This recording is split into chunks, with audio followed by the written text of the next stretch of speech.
Delegada, obrigado por acordar cedinho aí para bater esse papo com a gente rapidinho, delegada. Mais um caso de muita covardia. A gente está mostrando aqui uma criança de 2 meses de idade. Né? A mulher recebeu uma facada ainda na perna, conseguiu correr até a delegacia, graças a Deus, e lá foi salva pelos policiais. Na lei atual, na atual lei que aí existe, quantos anos de cadeia o cara pega, delegada? Pois é, Elton, uma insatisfação que a gente tem. Bom dia a todos que estão assistindo. Eu sei que esses casos eles são muito pesados, mas ontem eu estava falando até da importância da pedagogia dessas situações, né? Da gente entender qual o cenário criminal que a gente está e como é importante haver essas mudanças. Um aspecto é justamente esse que você falou.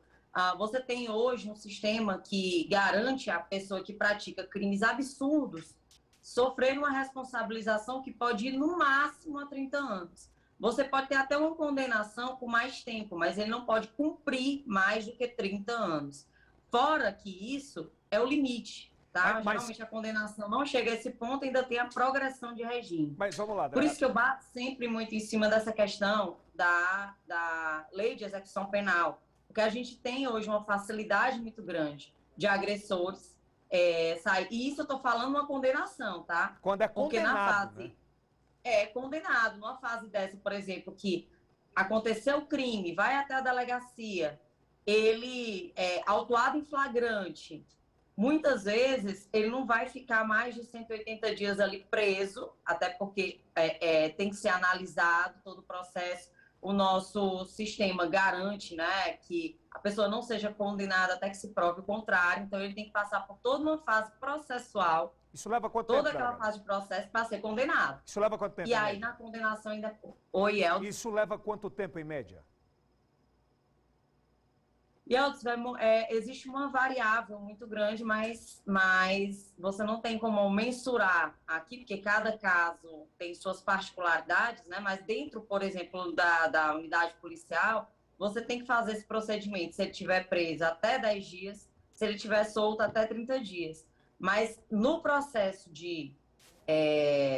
depois que a ação penal é iniciada e que tem todo o processamento lá no judiciário, né? Junto ali ao Ministério Público, à Defensoria, enfim, a defesa, né, que é feita ainda desse agressor. Então, nesse processo aí, pode durar ainda mais. Ainda mais tempo, né?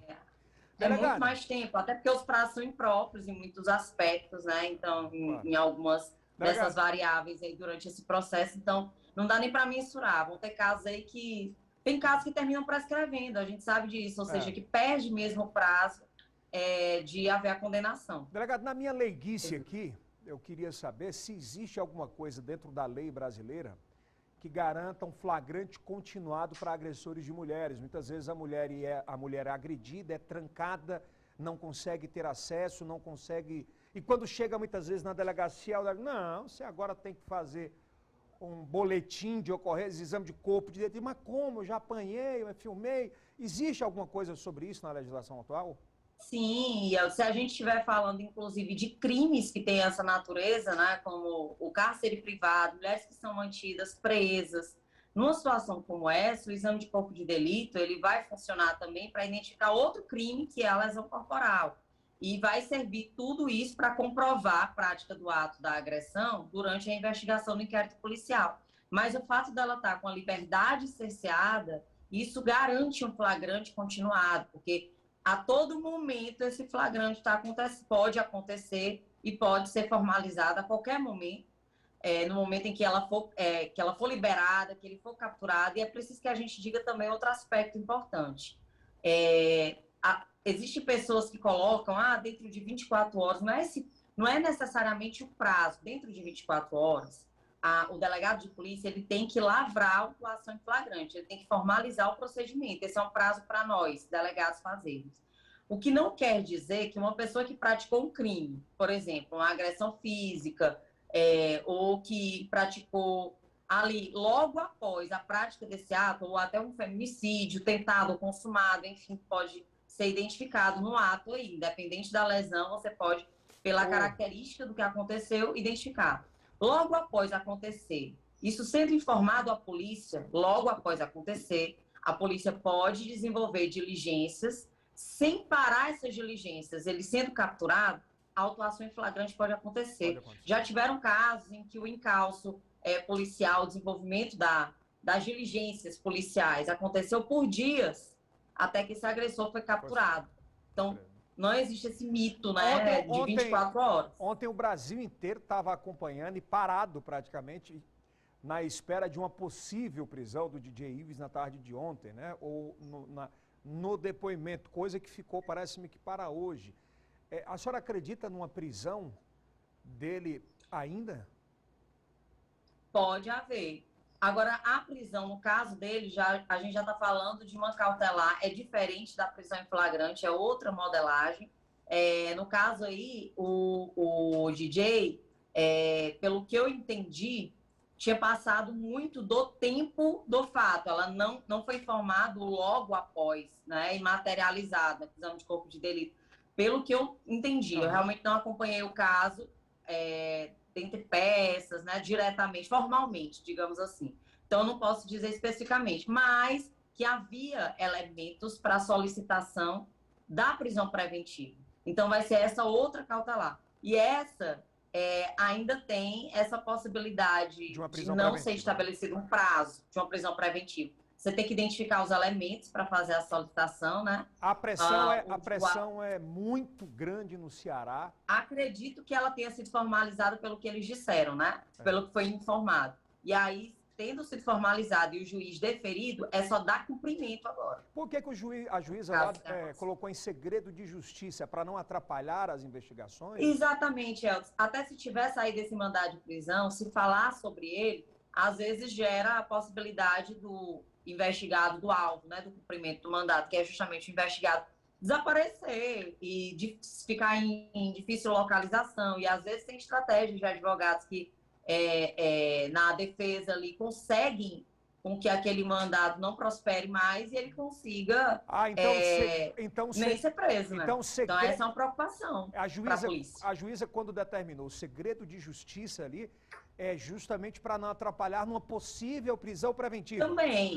E tem a questão mesmo da preservação da família, da criança, né? Geralmente, quando envolve menores, quando tem toda essa característica, né, que relaciona-se às questões familiares, para não haver exposição, para não haver um sofrimento até secundário, digamos assim, né, pela exposição, geralmente, e principalmente no aspecto da pré-processual, de investigação policial, para garantir mesmo que a gente consiga fazer a investigação sem nenhum problema. Uma pergunta, hipoteticamente, delegado, estou falando em hipótese aqui, né, em achismo até, ele deve prestar depoimento hoje. Pode acontecer de lá ele receber voz de prisão, se o delegado do caso entender? Claramente. Se o mandado de prisão tivesse despedido, ele pode ouvir, pode ali no momento do interrogatório, né, no momento em que ele vai ser ouvido, esse cumprimento se dá. O cumprimento pode se dar a qualquer momento, em qualquer local, em qualquer circunstância, após ser expedido o mandado. Perfeito. Obrigado, delegada, pela participação e pela ajuda aqui com a gente no Bom Dia, tá bom? Obrigada, eu que agradeço, Elcio. E parabéns pela mensagem passada diariamente, viu? Desse enfrentamento à violência e conhecimento também das pessoas nesse aspecto. De como pedir ajuda, né? Através do 180. De como pedir ajuda. Eu vi você falando 180, 190, sempre pedir ajuda e nunca se calar. E eu vi uma frase ontem da Bruna Marquezine que eu achei muito interessante. Entre briga de marido e mulher, a gente salva a mulher. E é verdade. Exatamente. Inclusive a frase da Coordenadoria Estadual altamente política para as mulheres, eu achei muito interessante. Ontem a Yasmin no Bafão estava dizendo, entre briga de marido e mulher, a gente mete algema. Eu achei ótimo também, muito boa, né, Yasmin, disse pra ela. Um abraço a Yasmin do Teresina, sua louca, que é companheira nossa aqui. Obrigado. Por mais vozes ativas como a da senhora na Câmara Federal. Se Deus quiser um dia lá. Obrigado. Obrigado, delegado. Forte abraço. Tá aí.